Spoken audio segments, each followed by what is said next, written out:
इधर रुड़की में हरीश रावत की पदयात्रा का आज दूसरा दिन है। मंगलौर विधानसभा के हरचंदपुर गांव में हरीश रावत पदयात्रा निकाल रहे हैं और पदयात्रा को लेकर हरीश रावत का कहना है कि उनकी यात्रा को लेकर लोगों में काफी उत्साह है।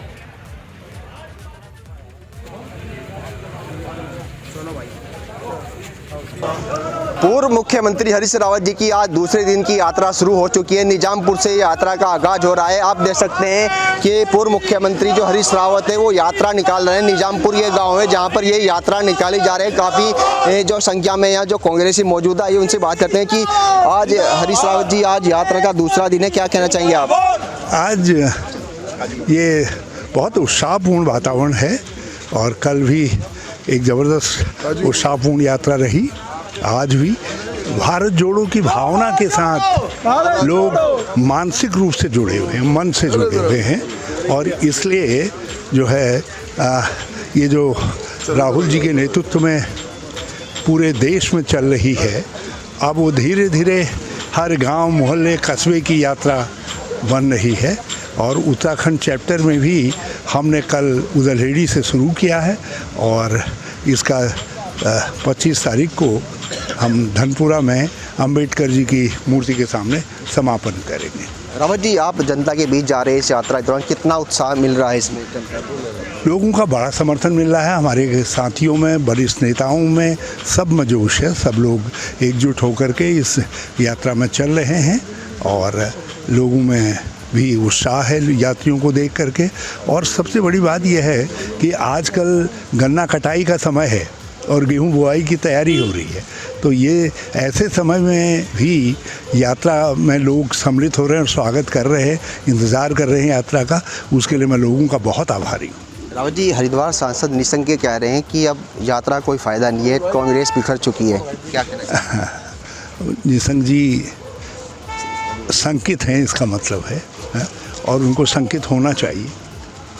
तो जिस तरह से अब मसूरी में धामी सरकार का चिंतन शिविर चल रहा है, उसमें क्या कहना चाहिए? अभी तो यदि कांग्रेस सब जगह से इसी तरीके से यात्राएं निकलेंगी तो फिर भाजपा जो है चिंतनी में रहेगी और स्वाभाविक है यदि वो चिंतन नहीं कर रहे हैं तो इसका मतलब है कि हम कुछ कर ही नहीं पा रहे। तो उनको चिंतन कर रहे हैं और उनको चिंतित करना हमारा विपक्ष के रूप में कर्तव्य है। और इससे पहले कल जब हरीश रावत ने पदयात्रा की शुरुआत की तब कैसा नजारा था, अब आपको दिखाते हैं।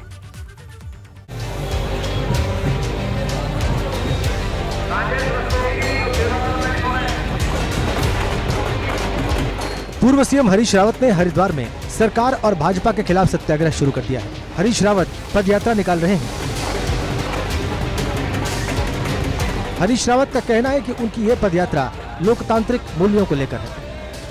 हमारी जो यात्रा का मेन उद्देश्य है वो सहिष्णुता, अपने संवैधानिक मूल्यों, अपनी आज़ादी के मूल्यों की रक्षा करना है, संवैधानिक संस्थाओं की रक्षा करना है, सामाजिक न्याय के सिद्धांत को आगे एक झंडाबरदार के रूप में ले करके चलने की धारणा है। कहीं कोई गुटबाजी नहीं है। हम एक लोकतांत्रिक पार्टी हैं, अपने अपने विचार होते हैं और उसके बाद जो पार्टी तय करती है उसका सब लोग अनुसरण करते हैं। हरीश रावत की पदयात्रा में कांग्रेस प्रदेश अध्यक्ष करण माहरा और नेता प्रतिपक्ष यशपाल आर्य भी मौजूद रहे। कांग्रेस का कहना है कि करप्शन, भर्ती घोटाला और जनहित के दूसरे मुद्दों को लेकर विपक्ष एकजुट होकर लड़ेगा।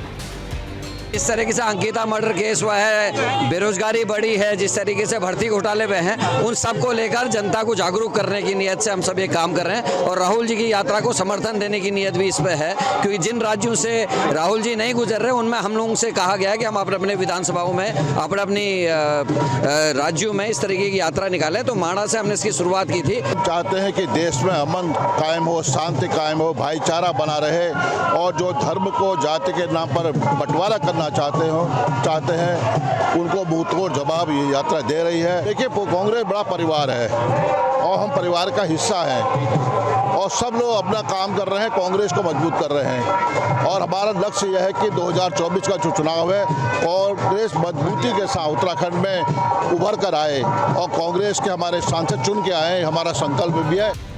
हालांकि कांग्रेस कितना एकजुट है ये कहना अभी मुश्किल है। कहावत है कि हाथी के दांत दिखाने के लिए अलग और खाने के अलग होते हैं। ये कहावत उत्तराखंड कांग्रेस के नेताओं पर भी फिलहाल सटीक बैठ रही है, क्योंकि कांग्रेस नेताओं के अलग अलग कार्यक्रम गुटबाजी की गवाही दे रहे हैं। एबीपी गंगा के लिए रुड़की से विनीत त्यागी की रिपोर्ट।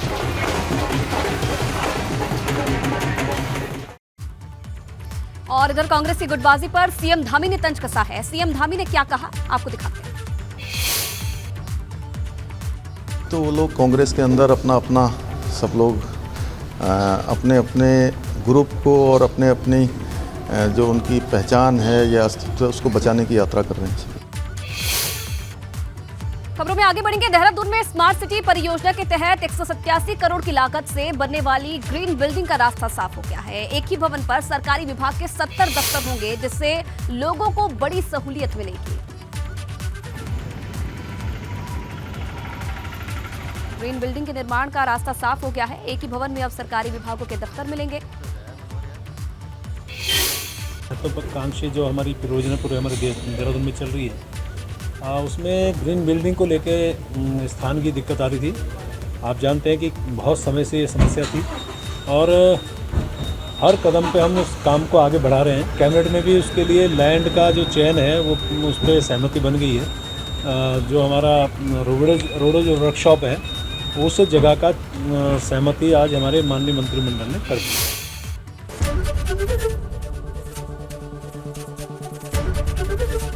एबीपी गंगा, खबर आपकी, जुबान आपकी।